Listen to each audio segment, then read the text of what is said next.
இப்ப கொஞ்ச நாளா பாத்துக்கிட்டீங்கன்னா எல்லா social media Twitter, Facebook, YouTube எது எடுத்தாலும் நம்ம தளபதி விஜயின் வாரிசு படத்தை பத்தின அப்டேட் வீடியோ தான் தொடர்ந்து வந்துகிட்டே இருக்கு. தமிழ் சினிமாவில் தளபதியாக ரசிகர்கள் மனதில் இடம் பிடித்துள்ளார் நடிகர் விஜய். கடைசியாக நடிகர் விஜய் நடிப்பில் வெளியான பீஸ் திரைப்படம் ரசிகர்களிடம் கலவையான விமர்சனங்களை பெற்றாலும் விஜய் ரசிகர்கள் கொடுத்த ஆதரவால் வசூல் ரீதியாக வெற்றி படமாக அமைந்தது. இதைத் தொடர்ந்து விஜய் இயக்குனர் வம்சி இயக்கத்தில் வாரிசு படத்தில் நடித்து வருகின்றார்.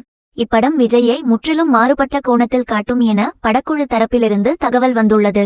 மேலும் இப்படம் பொதுவான விஜய் படங்களைப் போல இல்லாமல் வித்தியாசமாக இருக்கும் என்ற தகவலினால் ரசிகர்கள் இப்படத்தை காண ஆவலாக இருக்கின்றனர். தற்போது விறுவிறுப்பாக நடைபெற்று வரும் இப்படத்தின் படப்பிடிப்பை விரைவில் முடிக்க படக்குழு திட்டமிட்டுள்ளது.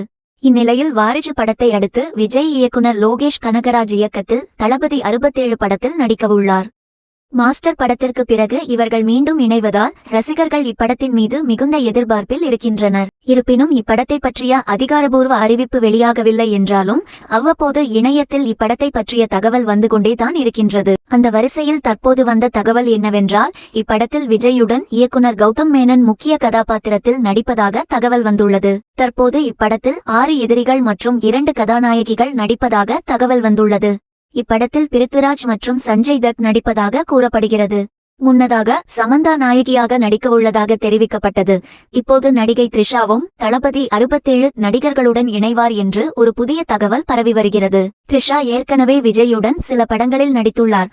மேலும் அவர் 14 ஆண்டுகளுக்கு பிறகு நடிகர் விஜயுடன் இணைந்து பணியாற்றவுள்ளார். ஆனால் இப்படத்தில் நடிக்கும் நடிகர்கள் குறித்து இயக்குனர் தரப்பிலிருந்தோ தயாரிப்பாளரிடமிருந்தோ எந்த தகவலும் வெளியாகவில்லை.